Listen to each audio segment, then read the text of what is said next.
এরপরের সেকশনের কাজ এখন আমরা দেখব। আমি যদি প্লাস বাটনে ক্লিক করে হচ্ছে নতুন একটা সেকশন নিব, এই সেকশনটা নেওয়ার পরে দেন হচ্ছে আমি এখন কাজ দেখব হচ্ছে আপনাদের টেক্সট এডিটর। টেক্সট এডিটরের কাজটা আমি টেক্সট এডিটরকে ড্র্যাগ করে যদি এখানে ছেড়ে দেই তখন হচ্ছে আমার টেক্সট এডিটর এখানে আসবে। এই টেক্সট এডিটর জিনিসটা কি? টেক্সট এডিটর জিনিসটা হচ্ছে প্যারাগ্রাফ। আমি যদি চাই আমার ওয়েবসাইটের ভিতরে কোন একটা লেখালেখি নিয়ে আসব, এটাকে আমরা টেক্সট এডিটর বলতে পারি, মানে প্যারাগ্রাফ আমরা নিয়ে আসতে পারি। তো আমি একটা সাইটে যাব, যে সাইট থেকে আমি কিছু লেখা নিয়ে আসব। লরেম ইপসাম নামে একটা সাইট আছে, ওই সাইট থেকে আমরা যে কোনো লেখা কপি করে নিয়ে আসতে পারি, আমাদের প্র্যাকটিস পারপাসে ওই লেখাগুলো আমরা ইউজ করতে পারি।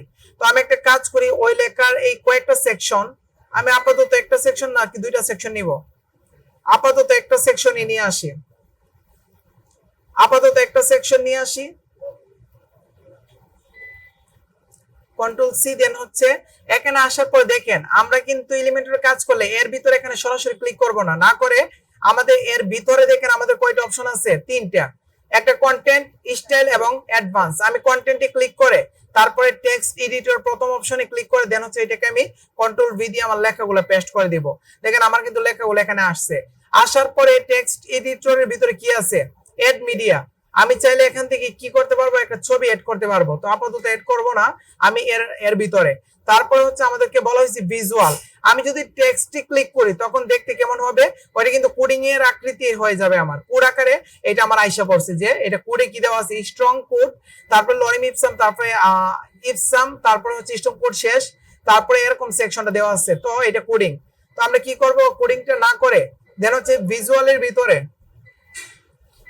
ভিজুয়ালের ভিতরে আমরা ক্লিক করার চেষ্টা করব।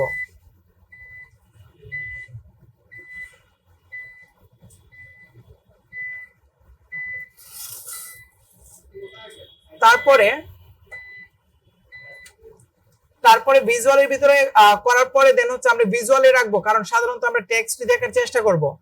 তারপর আমাদের কি আছে? আমাদের আছে হচ্ছে ডাইনামিক ট্যাগ। এই জিনিসটা একটু অ্যাডভান্স, ওইটা পরে দেখাবো।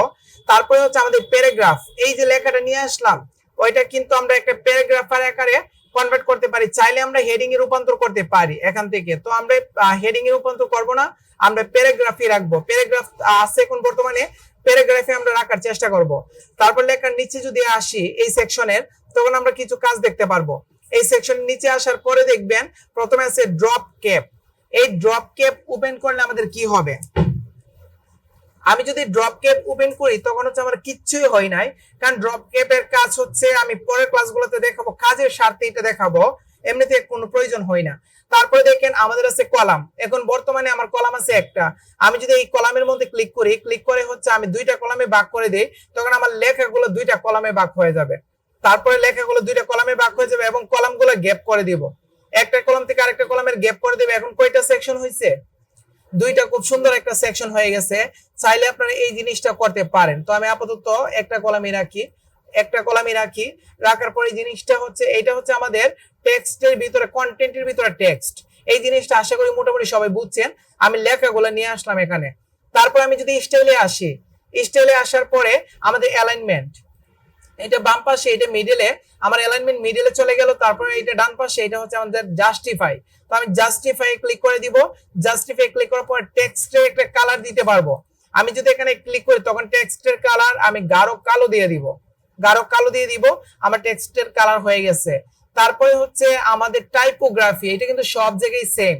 টাইপোগ্রাফিটা আমি যদি টাইপোগ্রাফিতে ক্লিক করি তখন আমি ফন্টের ফ্যামিলি দিতে পারবো। এইটা আমি এই ফুল টাইপোগ্রাফিটা আমি আপনাদের হেডিং এর ভিতরে দেখাইছি, হেডিং এর ভিতরে দেখাইছি।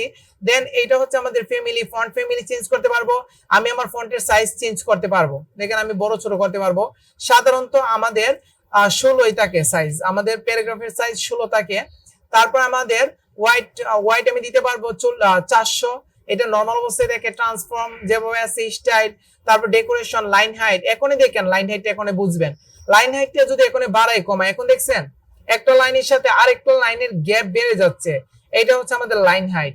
তো লাইন হাইট হচ্ছে আমরা নিজের ইচ্ছা মতো দিয়ে দিতে পারবো।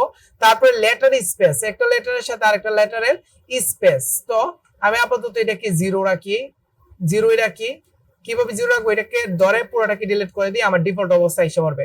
তারপরে ওয়ার্ড কাউন্ট, একটা ওয়ার্ডের সাথে আরেকটা ওয়ার্ডের দূরত্ব, তো এই জিনিসটা করব না। এইটাই হচ্ছে আমাদের মূলত আমাদের টাইপোগ্রাফির কাজ। এখন টাইপোগ্রাফির কাজ শেষ হয়ে যাওয়ার পর আমি কিন্তু অন্য জায়গায় ক্লিক করব না, টাইপোগ্রাফির যে পেন্সিল আছে এখানে ক্লিক করলে আবার এটা অফ হয়ে যাবে, আবার এখানে ক্লিক করলে ওপেন হবে, আবার ক্লিক করলে অফ হয়ে যাবে। এটা হচ্ছে আমাদের টাইপোগ্রাফি। তারপরে আসেন শ্যাডো। আমাদের লেখার কিন্তু একটা শ্যাডো দিতে পারবো। আমি যদি শ্যাডোতে ক্লিক করি, আমার শ্যাডোটা যদি কালো কালার দিয়ে দিই, তারপর আমার ব্যাকগ্রাউন্ড কালার যদি এরকম করে দিই, এখন দেখেন আমার কি হয়ে গেছে, আমার একটা শ্যাডো হয়ে গেছে, আমার লেখার পিছনে ব্লার আকার একটা শ্যাডো হয়ে গেছে। তো আমি কি করবো, এটা হরিজন্টাল দিব না কি ভার্টিক্যাল দিব, এই জিনিসটা আমি এখান থেকে সিলেক্ট করে দিতে পারবো। ঠিক আছে, এই জিনিসটা আমি এখান থেকে সিলেক্ট করে দিতে পারবো। দেখেন এটা হচ্ছে আমাদের শ্যাডো আমাদের ওয়েবসাইটের। তো এটাকে আমি জিরো করে দিই। জিরো দিলে দেন হচ্ছে আসবে, ওটাই দিলে দেন জিরো হয়ে যাবে।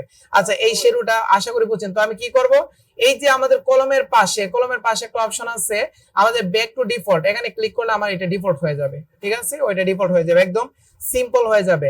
এটা হচ্ছে আমাদের লেখা। তারপরে যদি আমি এখানে অ্যাডভান্সের মধ্যে ক্লিক করি, তখন হচ্ছে আমি এখানে মার্জিন দিতে পারবো, পেডিং দিতে পারবো। মার্জিন হচ্ছে উপরের সেকশন আর পেডিং ভিতরের সেকশনে ফাঁকা করতে পারবো।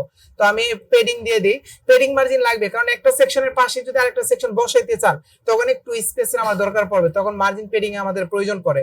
আমি 20 পিক্সেল দিয়ে দিলাম পেডিংটা 20 পিক্সেল দিয়ে বোঝানো হয়েছে, চারদিক দিয়ে 20 পিক্সেল আমার ফাঁকা হয়ে যাবে। তারপরে আমি আরেকটা জিনিস দেখি পাই কিনা। হ্যাঁ, আরেকটা জিনিস দেখেন, আমি যখন আমার প্যারাগ্রাফটাকে নিয়ে আসছি, তখন প্যারাগ্রাফের ভিতরের অংশে দেখেন আমাদের অনেকগুলো অপশন আছে। বোল্ড, আমি চাইলে এই লেখাটাকে আমি বোল্ড করতে পারবো, বোল্ডে ক্লিক করে দেখেন লেখাটা বোল্ড হয়ে গেছে। চাইলে ইটালিক করতে পারবো, এই লেখাটা ইটালিক হয়ে গেছে। চাইলে আমি আন্ডারলাইন করতে পারবো। আমার লেখা সিলেক্ট করে আমি এই কাজগুলো করব। আমার যে কোনো লেখার ভিতরে এই কাজগুলো আমি করতে পারবো। তারপরে আছে হচ্ছে আমাদের বুলেট পয়েন্ট। আমি যদি চাই এই সেকশনটাকে আমি এতটুকুকে বুলেট পয়েন্ট দিব, এটাকে আমি বুলেট পয়েন্ট দিতে পারবো। তো আমি বুলেট পয়েন্ট দেওয়ার দরকার নাই, চাইলে নাম্বারিংও দিতে পারবেন। এরপরে সবচেয়ে বেশি ইম্পর্টেন্ট, আমি চাচ্ছি এই যে ইপসাম লেখাটা, এই ইপসাম লেখার ভিতরে লরিম ইপসাম, এর ভিতরে হচ্ছে আমি একটা লিংক প্রবেশ করাবো, যেখানে ক্লিক করলে আমি অ্যামাজনে চলে যেতে পারবো। তখন কিভাবে লিংক প্রবেশ করাবো, এখানে আমি আমার প্যারাগ্রাফের ভিতরে আসার পর একদম নিচে আসবো, এটা হচ্ছে আমাদের ইপসাম লেখাটা। তো এইটা পুরোটাকে যতটুকু আমার দরকার এই যে ইপসাম লরিম ইপসাম লাস্টের যে লেখাটা, এটাকে আমি সিলেক্ট করবো। সিলেক্ট করার পরে আমার উপরে দেখেন লিংক নামে একটা অপশন আছে, ইনসার্ট। এই লিংকে যদি আমি ক্লিক করি, তখন আমি এখানে লিংক প্রবেশ করাইতে পারবো। আমি লিখে দিব amazon.com লিখে আমি যদি ইনসার্ট করে দিই, অ্যাপ্লাই করে দিই, তখন দেখেন এখানে কিন্তু লিংক হয়ে গেছে। এখানে ক্লিক করলে কিন্তু আমার অ্যামাজনে চলে যাবে। তো এটা হচ্ছে আমাদের লিংক আপ। আর এখানে ফুল স্ক্রিন আছে, এটা ফুল স্ক্রিনে আসবে। তারপর টুলবার আছে, এটা টুগল টুলবার আকারে আসবে, এটা পরে আমি দেখাবো। তো এতটুকুই হচ্ছে আমাদের বেসিক। আমি যদি ওইটাকে সেভ করি, সেভ করার পরে আমি যদি আমার ওয়েবসাইটে যাই, ওয়েবসাইটে গিয়ে যদি পাবলিশ করি, তখন আপনারা স্পষ্ট দেখতে পারবেন। নিচে যদি আসেন, এটা হচ্ছে আমাদের টেক্সট, এই টেক্সটের ভিতরে এটা হচ্ছে আমাদের লিংক। দেখেন এই লিংকে ক্লিক করলে অ্যামাজন কিন্তু নিচে আসে পড়ে। তো এইটা হচ্ছে আমাদের লিংক। এরকম ভাবে হচ্ছে দেখেন এই লেখাটা খুব সুন্দরভাবে আসছে না? আর আমার ওয়েবসাইটের ডান বাম পাশে অথবা উপরে নিচে কি ফাঁকা হয়ে গেছে না?